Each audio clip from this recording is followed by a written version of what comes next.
United nurses association തിങ്കളാഴ്ച നടത്തുന്ന long മാർച്ചിനോടനുബന്ധിച്ച് തൃശൂരിൽ ധർണ നടത്തി. ജില്ലയിലെ സ്വകാര്യ ആശുപത്രികളിൽ നിന്നുള്ള നൂറുകണക്കിന് നഴ്സുമാർ ധർണയിൽ പങ്കെടുത്തു.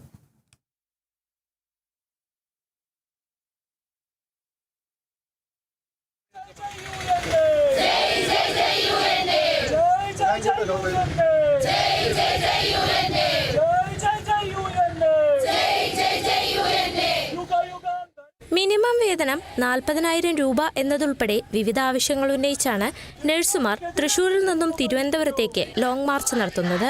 മാർച്ചിനോടനുബന്ധിച്ച് അത്യാഹിത രോഗികളെ സർക്കാർ ആശുപത്രികളിലേക്ക് മാറ്റാനുള്ള നടപടികൾ ആരംഭിക്കണമെന്ന് സ്വകാര്യ ആശുപത്രി മാനേജ്മെന്റുകളോട് UNA ആവശ്യപ്പെട്ടു കഴിഞ്ഞു. ഞായറാഴ്ച വൈകിട്ടോടെ തൃശൂരിൽ മറ്റു ജില്ലകളിലെ നഴ്സുമാരെത്തും. തിങ്കളാഴ്ച സമ്പൂർണ്ണമായി ആശുപത്രികളിൽ നിന്ന് നഴ്സുമാർ ഇറങ്ങും. തുടർന്ന് തൃശൂരിൽ നിന്ന് തിരുവനന്തപുരത്തേക്ക് ലോങ് മാർച്ച് ആരംഭിക്കും. മാർച്ച് ദേശീയ അധ്യക്ഷൻ ജാസ്മിൻ ഷാ ഉദ്ഘാടനം ചെയ്യും. ഇത് അടിസ്ഥാന ശമ്പളം 40,000 രൂപ ആക്കുക എന്നുള്ള തീരുമാനത്തിൽ ഉറച്ചു തന്നെ നിൽക്കുന്നു. അതിലൊരു മാറ്റമില്ല. അത് പ്രഖ്യാപിക്കാതെ ഇനി ഈ ഒരു സമരത്തിൽ നിന്ന് പുറകോട്ടില്ല. സമ്പൂർണ്ണ പണിമുടക്കാണ് 9-ാം തീയതി മുതൽ പ്ലാൻ ചെയ്തിരിക്കുന്നത്. അതായത് ജില്ലാ കേന്ദ്രങ്ങളിൽ സമരം തുടർന്നുകൊണ്ടിരിക്കുന്നു. 9-ാം തീയതിയുള്ള ലോങ് മാർച്ചിനുള്ള തയ്യാറെടുപ്പുകളാണ്. എല്ലാ ജില്ലകളിലെ ഹോസ്പിറ്റലുകൾക്ക് അവിടെയുള്ള പേഷ്യൻസിന് ഇപ്പോൾ അത്യാഹിത വിഭാഗങ്ങളിൽ നമ്മൾ ആളുകളെ കൊടുത്തിട്ടുണ്ട്.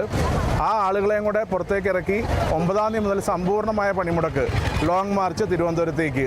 കളക്ടറേറ്റിന് മുൻപിൽ നടന്ന ധർണ UNA ദേശീയ സെക്രട്ടറി സുധി ഉദ്ഘാടനം ചെയ്തു. ജില്ലാ പ്രസിഡന്റ് ടിൻഡു തോമസ് അധ്യക്ഷത വഹിച്ചു. Kerala vision news, Thrissur.